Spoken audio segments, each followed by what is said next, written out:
The old system is always trying to entice you into reacting or engaging in a way that doesn't feel good. What if just by observing what's going on, new possibilities and potentials start to show up to be able to show up in a new way that is going to help the whole system to change? Welcome to Safe Space Made Simple, a practical podcast that guides clinical leaders and healthcare managers to create trust and support with their teams. I'm your host, Trace Hobson. Join me for weekly interviews, practical tools, and inspiring transformational stories of bringing people together in healthcare. Now, let's dive in.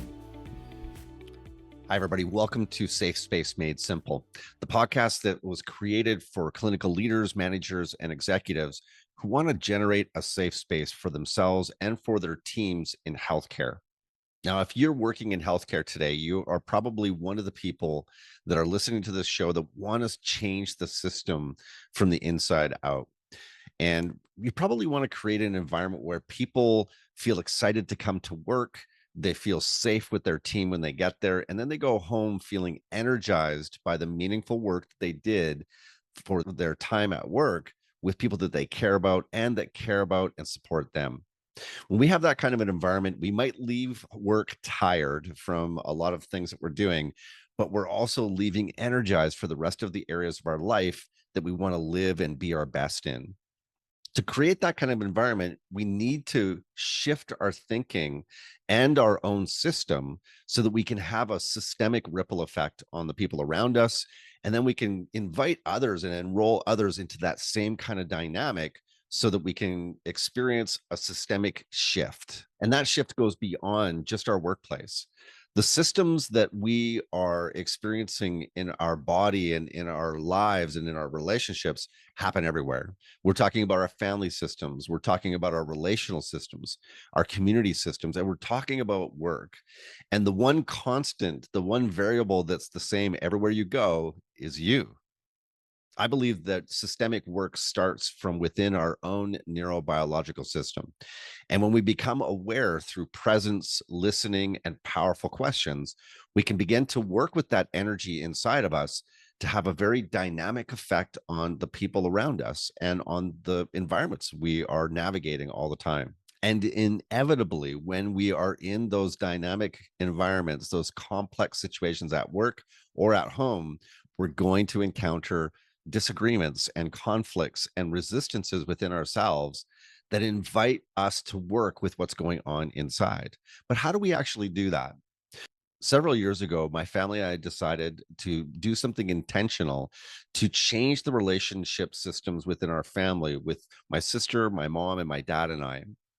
We decided to create a Zoom call where we could come in and generate a safe space and then practice in those areas of resistance that came up for us as we did that. Well, in today's episode, I share one of the family calls that we recorded.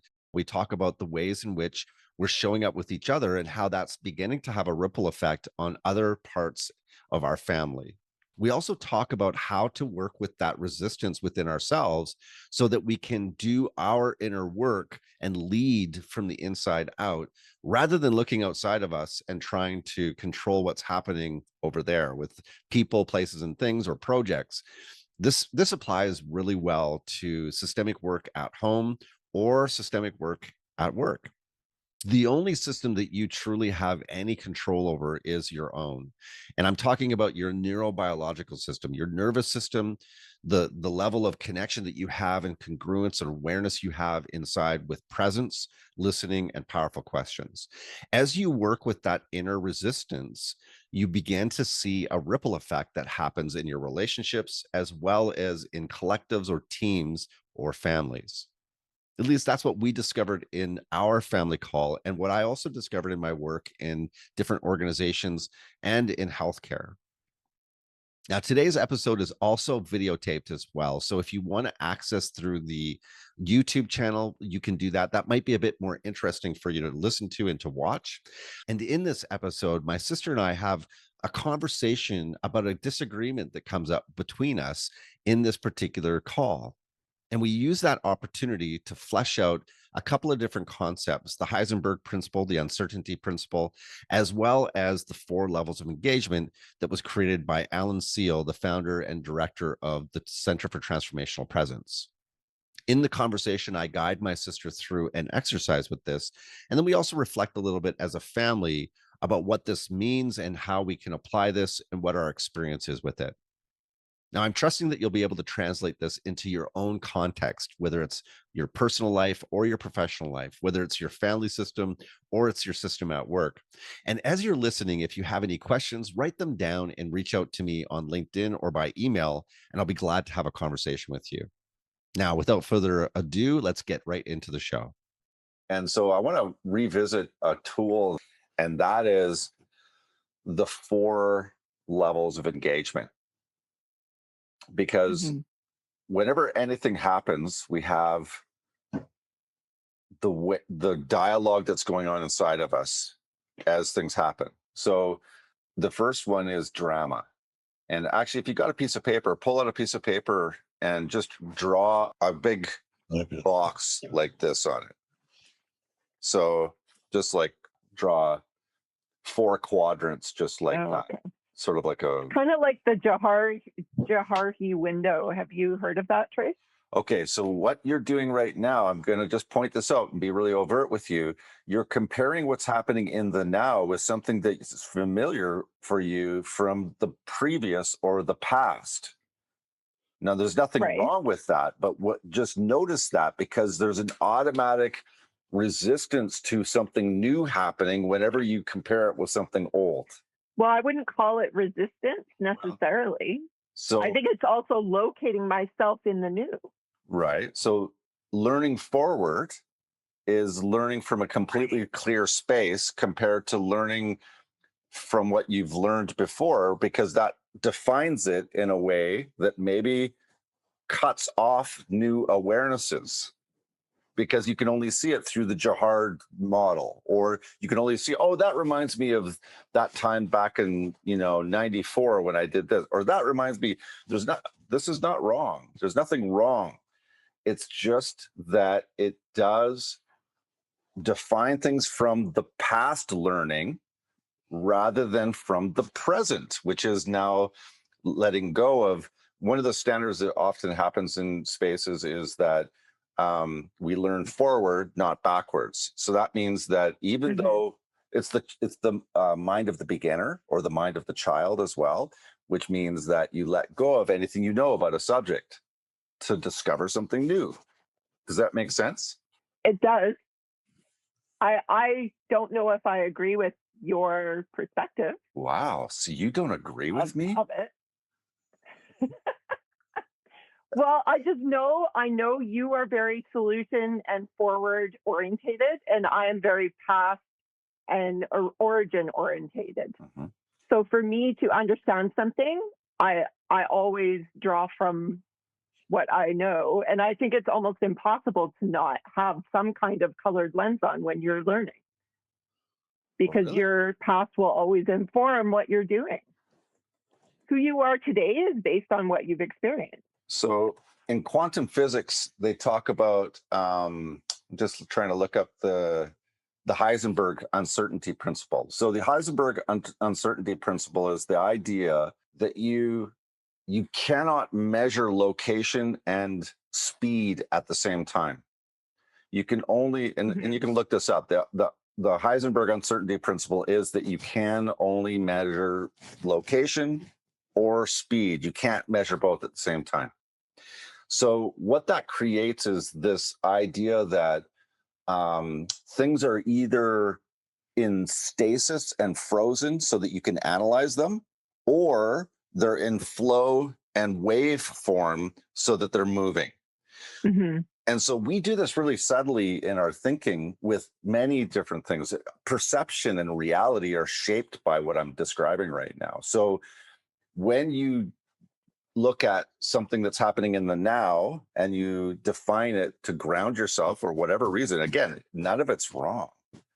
It's not about it being wrong. It's just about noticing the dynamics and the way, the qualities with which something's happening in this present moment. So if you can't measure the location and the speed of something at the same time, you have to choose either location or speed. Speed is wave form, location is particle form. In quantum physics, they say that when you measure the location, you're looking at the particular location and it's in a frozen state. When you measure the speed, it's in wave form and it's moving. So when you work with energy, especially energy in a dynamic like a situation or a team or a group, within yourself, there's decisions you're making about whether or not something's being frozen in form, particle, or you're letting go of it being a certain way so that you can be with your own sort of judgment of that and observe that. It's like you said, well, last week I was the observer as they were all talking and they were like Mm-hmm. not even including me in that situation. Now, in the old days, you could have frozen that and made that a certain way. This is bullshit because you're doing this, Mm-hmm. but you didn't do that. You let go of it being a certain way so that you could observe it and let it be in waveform until you could work with the energy into a point where you decided, hey, actually, I have some feelings about this, and I think it's important that I use my voice and show up in the fullness of who I am without my mom role Mm-hmm. and do and say this, which is exactly what I'm talking about. Right. That's now, So the difference between content and process. yeah, exactly. So the process is this practice of presence, Mm-hmm. and the content is the definitions and judgments we're making inside of ourselves all the time. My invitation to you is to notice those judgments and the way that you're defining it inside of a group setting, and to let go of it having to be a certain way. And there's a tension there, at least there is for me. I know that for me that it does feel like resistance is the perfect word, because I have this idea about what's happening, and then I realize, oh, wait a second, actually my idea maybe isn't accurate. Maybe it isn't like, so I got to let go of the definitions so that I can discover something brand new. And this is how you get into working with Mm-hmm. what's in your blind spots, because your blind spots are what you don't know about what you don't know, right? You know what you know, right? Mm-hmm. You know what you've learned. I have a negative view of what resistance looks like, because it means that I'm not cooperating and I'm not willing to look at things. But I don't look at it that way. Well, so that's And really interesting. that feels uncomfortable to me. Right. That's exactly what I'm talking about. So even in this moment, as you define resistance as a negative thing, the dynamic of what I'm describing is happening right now inside of you. Right. No, Right. I understand it. I would like to reframe it so that I don't feel uncomfortable, or because the reality is, yes, maybe I noticed content as I was entering into process, Hmm. but that doesn't mean I'm resisting the process. I'm just noticing the content. Right. And so that feeling inside of you that even is happening right now, what if that's actually a co-creative partner? Maybe And so what becomes possible if it's a co-creative partner and not about whether or not you're doing something right or wrong? it's the label that, for me, that's content orientated. So when you label it as resistance, Mhm. it's content, and my path grid is deciding, Right. right, about the process. So what if it was labeled as noticing? Well, I probably wouldn't have had the same response. Yeah. Can you possibly pick all the right labels for all the right people all the time? No. Right. Right. But So as soon as I said something, you coined it as resistance, which I had a reaction to. right. Right. So what was that like for you to have that reaction? And even in this conversation now, how are you feeling inside? Because I want to argue with the label. I want to argue with your perception of what you see it as, because I don't agree with it. Right. And so as an approach, how's that working for you? What do you mean as an approach? Because I'm not really approaching it. I'm just disagreeing. Well, if you want to argue with somebody, then yes, that's an approach for sure. That is a definition of what's going on, and you're deciding, nope, I'm not gonna. I want to be, yeah. I want to be seen or ensure that I'm seen accurately. That's important to me. So what do you need right now in this moment? For my brother not to think that I'm being resistant. Does it matter what I think though? It does to me Does it? deeply. Yes. Well, so if we let go of the definition of resistance and what you've learned about that definition, and you make a choice right now. So let's just use this. Actually, this model is great. So the 4 levels of engagement is about 4 different things that happen. The first grid or the first box is drama. And that's just a word that's used to describe our initial reaction to something, our initial sort of visceral, I don't fucking like that, sort of feeling, Yeah. right? That's my drama around the label resistance. Right. Got it. So in that box, what happens a lot of the time is we right away um, define something as either right or wrong, good or bad. That's the drama quadrant. That's what happens.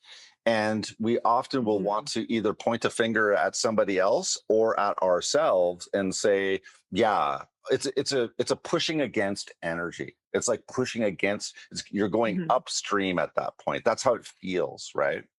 So that's drama. Then you move into the next quadrant, which is situation. And situation is very similar to drama, except it's a very intellectualized approach to fixing this problem. This is a problem. It's okay, because we have at least 100 different ways to solve this. Here, let's go to this. And so situation is all about solving the problem as quickly and efficiently as possible so that we can get people to see things the way that we see them or the way that we want them to see it then. And so then we go to the next part, which is choice. And choice is not, it's a quantum step from situation to choice. And it's not about whether or not something's right or wrong, good or bad. It's about who is it that I choose to be in this situation, and who is this situation actually developing me to be? That's a different kind of question that's asked at that point compared to the first 2 quadrants.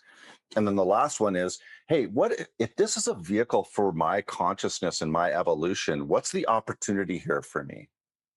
So let's just walk this through with this particular issue, just as an example. And this will be a good practice round for what's going to come up in the next call, because it's just the way it is. This is just what happens for people. We have lots of definitions for things, and none of them are wrong. It's just something to be curious about and to notice. So if you take a deep breath, and even with your little grid in front of you, you've got those 4 quadrants. The first one is drama. So put your finger in that first one, drama. And this is the situation that we just had, or not situation, but this is the interaction we just had about the word resistance and the definition of that.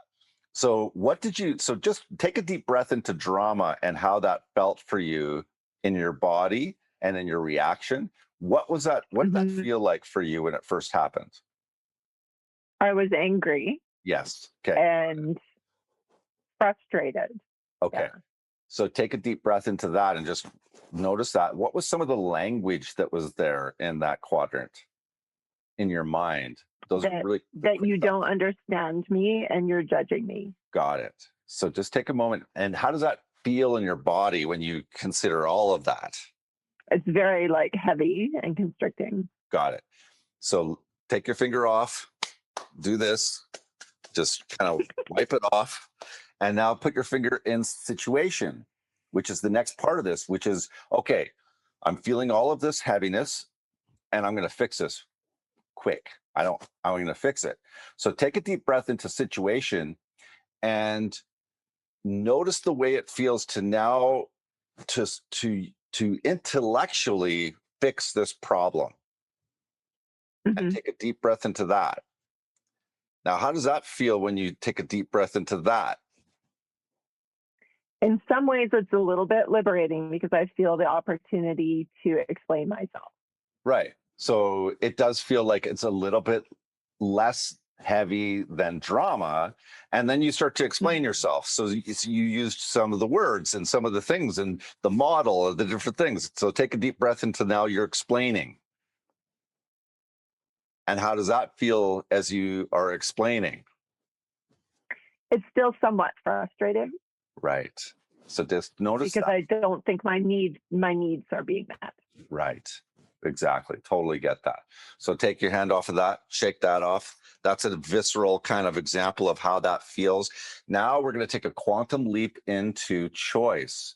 So put your finger in choice and take a deep breath into who you choose to be and who this situation is developing you to be as a human being. Take a deep breath.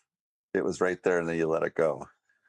Who do you choose to be in this particular situation? And who do you notice that this is actually developing you to be? Well, I choose to be open and connected and honest. And then what it's developing me to be is open. Within and notice that it's actually this. Just take a deep breath into openness and connection and honesty, and also using your voice too. And how does that feel in your body? It's very pivotal for me because I think I get stuck here sometimes. Well, and it's also still sometimes scary, Yeah. which is appropriate, because having a safe space doesn't necessarily mean that you feel safe. It means that you're safe to be who you are. Yeah. The choice for me is whether or not I'm willing to let you see my anger, my frustration, and my discomfort. Right. Like the first two quadrants, whether I'm willing to let you see that, to truly see it. Right. And so if you connect to like a higher frequency of information, what do you notice that God is doing in this for you at a higher level? Who is that higher being can, creating and developing you to be? Are you talking about the choice still or Yes. opportunity? Choice. The choice to be more open and like willing to let people see me, willing to let you see me and trust you. Now move your hand over into the opportunity now and take a deep breath into opportunity, and really just take a moment and close your eyes and ask this whole process, what is this a vehicle for that's serving in the highest and best good for you? And then breathe to listen. I think for me in particular, what came to me was this permission around it's okay to be angry in my relationship. Mhm. It's okay to like have those feelings. Right. Permission giving Why of is it like okay? Why is it okay? because I have like prevented myself from how like sharing that within my relationships with people. Right. Yeah. And what do you believe about people's responsibility, their innate responsibility? I think that if I get angry, that um, they're going to feel the need to like apologize and take responsibility for me. Mm-hmm. Like I believe about my responsibility to others. Right.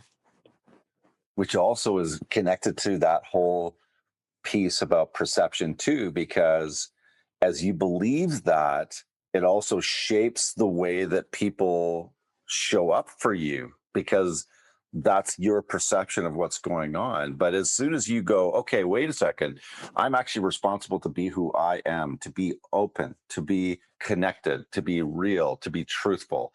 Now, I don't know that you always just share all of that with anybody, but definitely you need to be connected to that, and you're responsible for being the caretaker of all of that. That's your work. That's not my work, right? Like, you would never Mm-hmm. expect Trace to take responsibility for your feelings, right? You would actually, No. you do a great job of doing that. And so what becomes possible if I'm responsible for my feelings in interacting with you? And if you show up and you're angry, that I have an experience with that. That's actually mine. That's not yours. I think it feels very risky to trust that others have the maturity. It's true. I don't trust that people have the ability to handle that. Right? Well, what if, even if they don't, that's actually the fastest route for them to develop that muscle? It's uncomfortable. It is, isn't it? It is. Yeah. It really is uncomfortable. And this is systemic work that's happening from inside of you. Because as you work with that uncomfortable feeling that's going on inside of you, and you really begin to have a dialogue with it, it does give everybody around you the right and responsibility of their own experience, regardless of whether or not they can handle it, which is also a definition, by the way, handle it or not, Mhm. because that's going to actually, that's their evolutionary tension that they are going to grow under, right? Like, how does the butterfly Yeah. actually fly away from the cocoon? If you help the butterfly get out, the butterfly can't fly, it dies. If you don't help it, it actually flexes and moves and struggles and struggles, and it finally gets out. And that blood coursing through its wings now gives it flight because of the struggle to get out. Otherwise, it doesn't. Same thing here, especially with Mhm. people you love. Because if I have a problem with what you've said to me, whose problem is that? It's yours. It is, isn't it? But I feel kind of proud of myself because I was willing to risk it with you and trust that you'd be able to hold space for me. Right. Right. But if, and that's awesome. I also acknowledge that. And that's really powerful what you just said and what you did.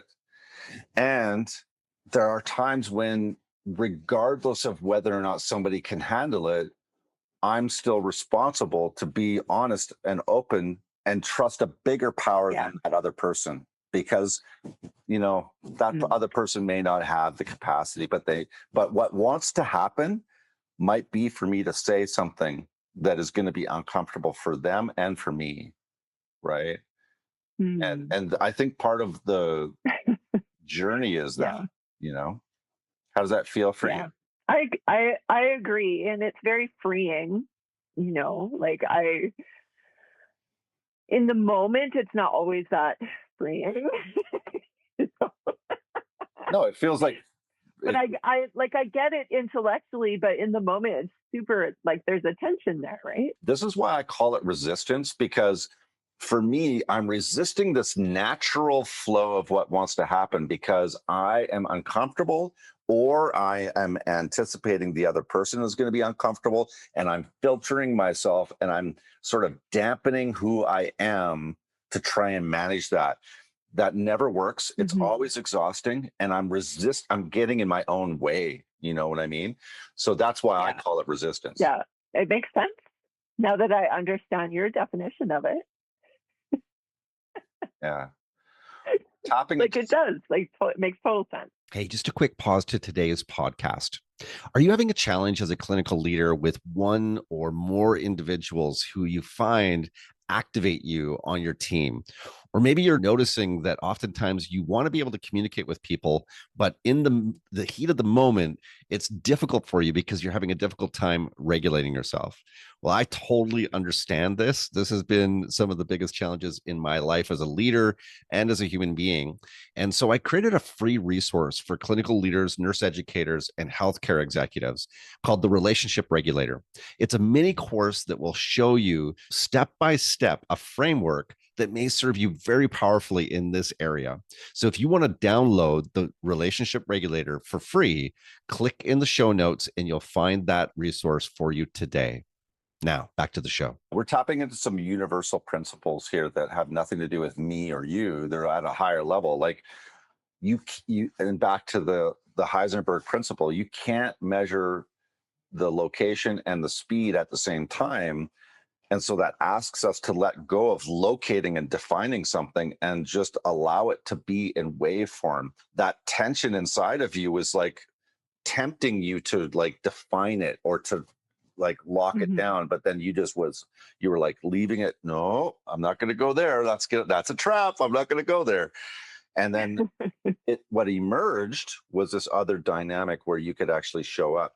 This is why, for me, that 4 breath practice of acknowledging, appreciating, accepting, and allowing are so key in this, because what we're doing with these 2 models, the 4 levels of engagement and the 4 breaths, is we're slowing down something that's already happening inside of us, and we're like Mhm. watching it at a very slow speed, so that when it happens in real time, we can start to notice our own, oh, I'm in drama with that. I'm actually reacting with that. That's acknowledgement. It's like, oh, okay. Mhm. Yeah, I recognize that. And then appreciating how my old way of dealing with that and coping with that Mhm. has really helped me to get to where I am here now. And also, even just aware that that just is happening. Holy cow. Like, I can Mhm. appreciate that evolutionary tension inside of me. And I can accept this. I can accept what's happening. I can accept that my sister right now is a little bit out of sorts with the way that I'm speaking.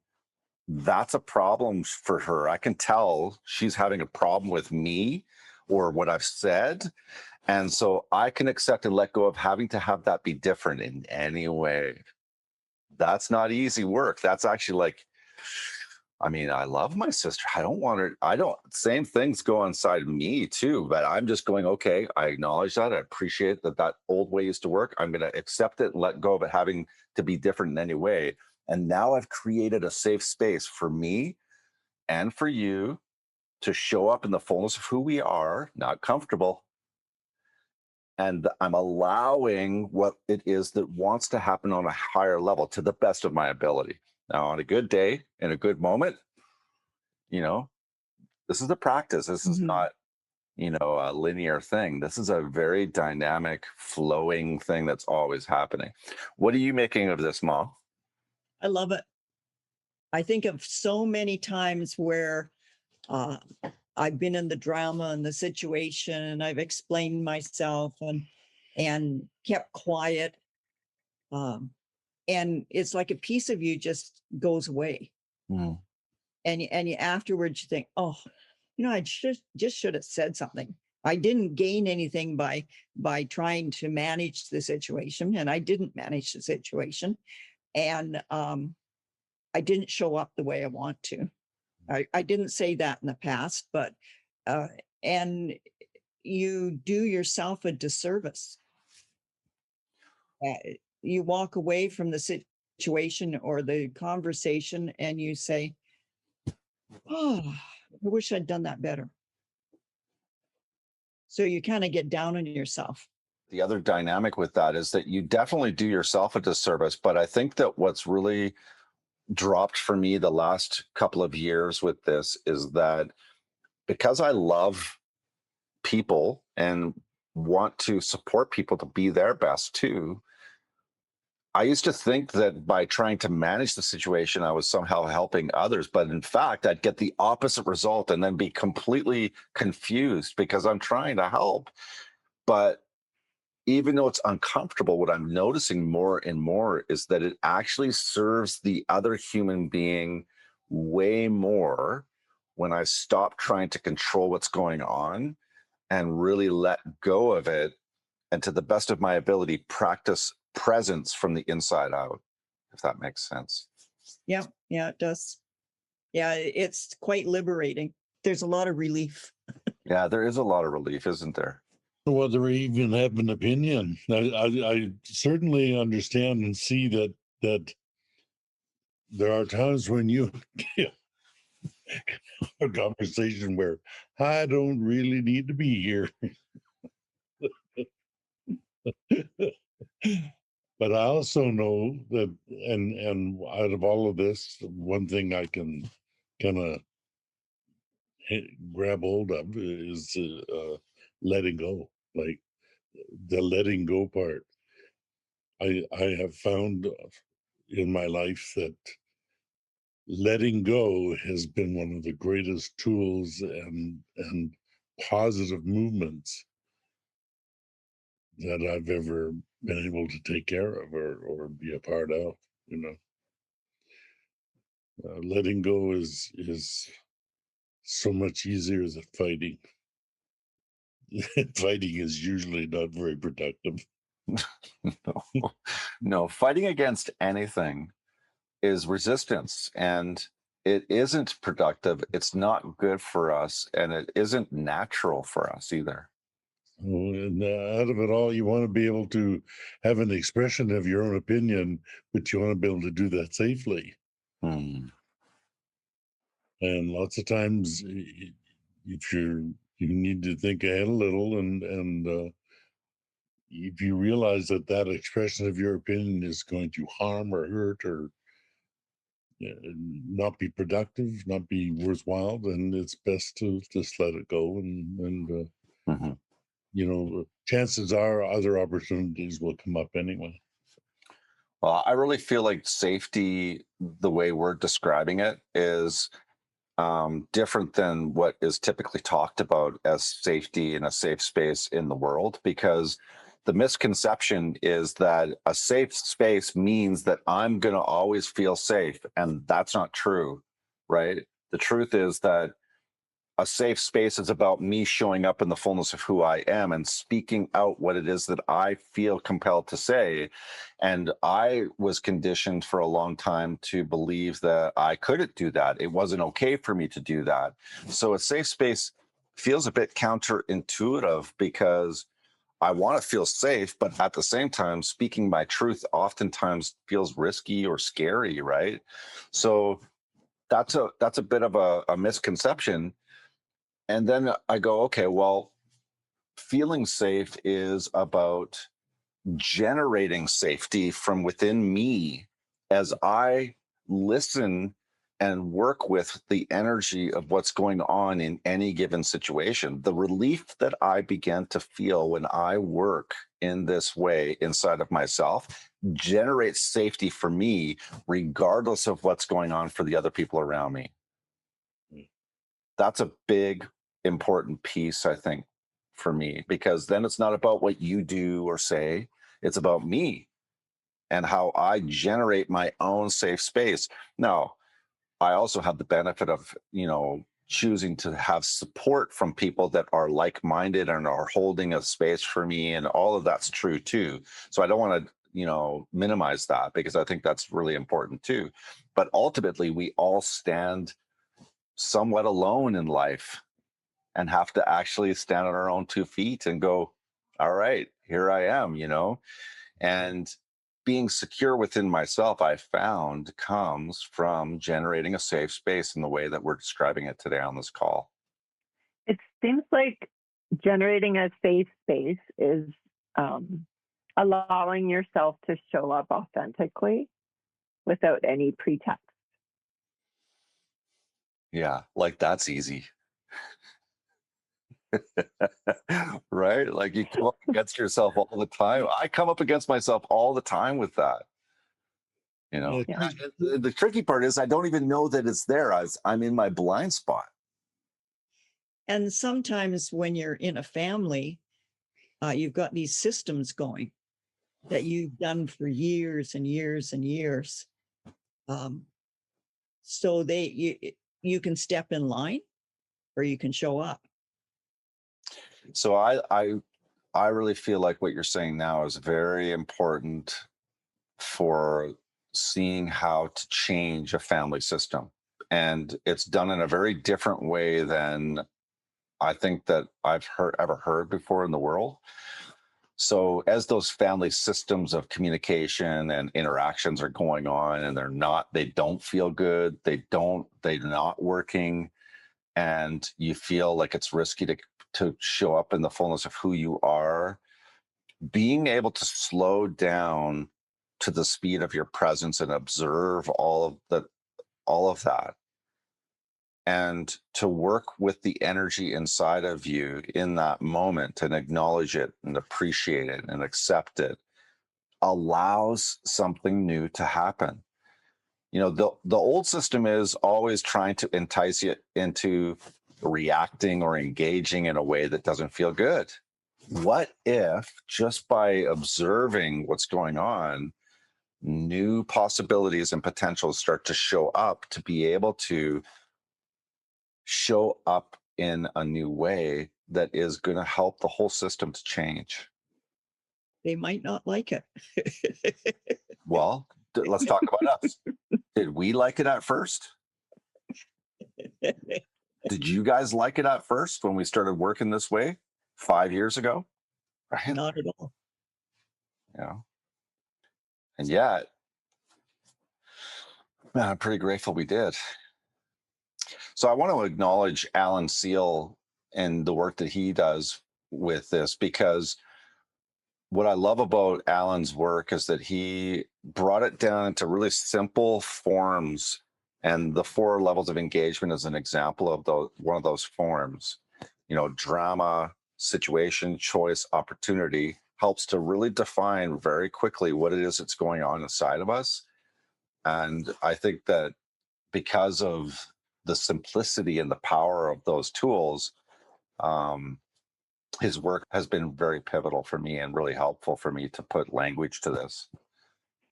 We get ready to go into another call in a half an hour. How does that feel for you, Kel? I'm trying not to think about it too much, and I'm trusting that I'll be able to show up in the moment.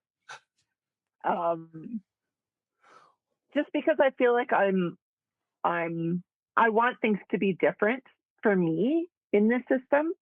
So I'm really focusing on my own energy and what I want to bring, right? So I'm nervous, a little nervous, but also feeling like I have a lot of resolve, like to be present and to like be authentic.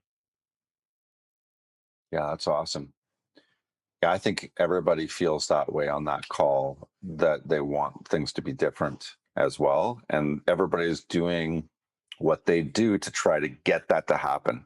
Yeah, it's interesting because that like you explained it really nicely, the point of slowing down and why that's important.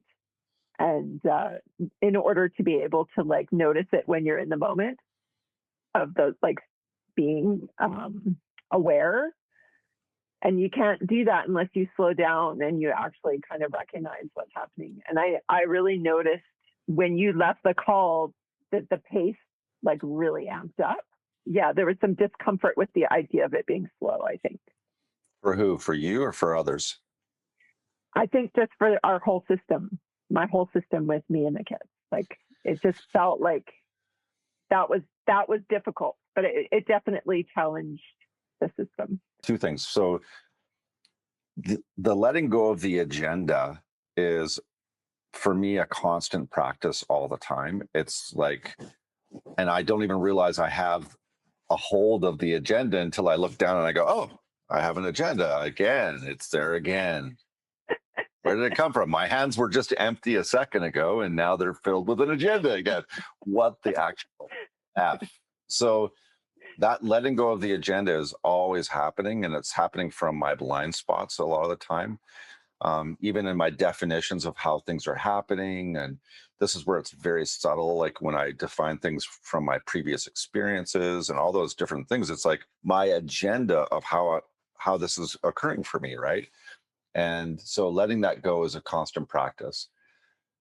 And then I realized that it's not my agenda that is the most powerful part of who I am. It's not my words. It's not my strategy. It's none of those things. It is my presence. It's being who I am in the moment that I'm in. So, Dad, when you were saying earlier, yeah, I don't know if I need to be in this conversation, the way that you're showing up with you is the most powerful gift that you have to bring. And it's the most powerful gift that any one of us has to bring. That's why prayer is so powerful. It's not because of how you say the prayer. It's that you're being in presence with what is in the highest and best good of the people, the situations, your life. So this is the practice of presence when you're in a group that we're going to be in a few minutes, same thing. All right. At the end of this call, what I'm taking away today is. Wow. Well, I came out of this whole thing with this choice being basically an expression of opinion. I mean, you have a choice. We all have a choice, and we all have an opinion. And to be able to express that opinion in safety is pretty paramount. It's a pretty big deal. And it occurred to me just listening to you two that there is an expression of safety and comfort that gives you the ability to express your opinion.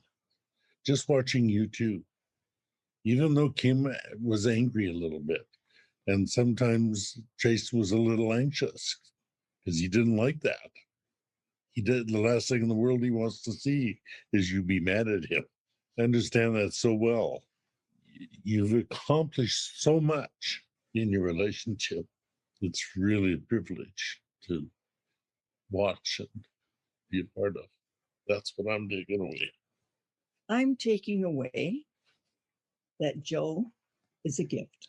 I'm taking away that it's okay to be a living example of process, and that I can only control myself.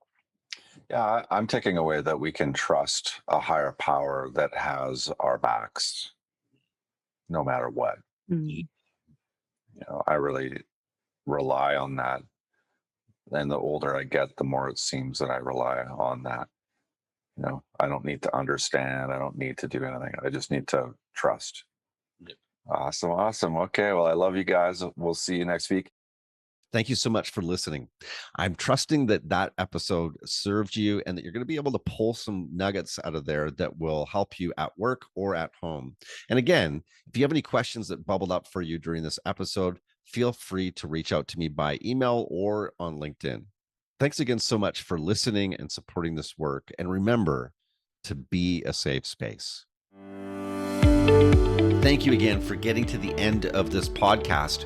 And if you enjoyed this and you found that there was value in it for you, my invitation is for you to subscribe for future episodes that come out weekly on Tuesdays.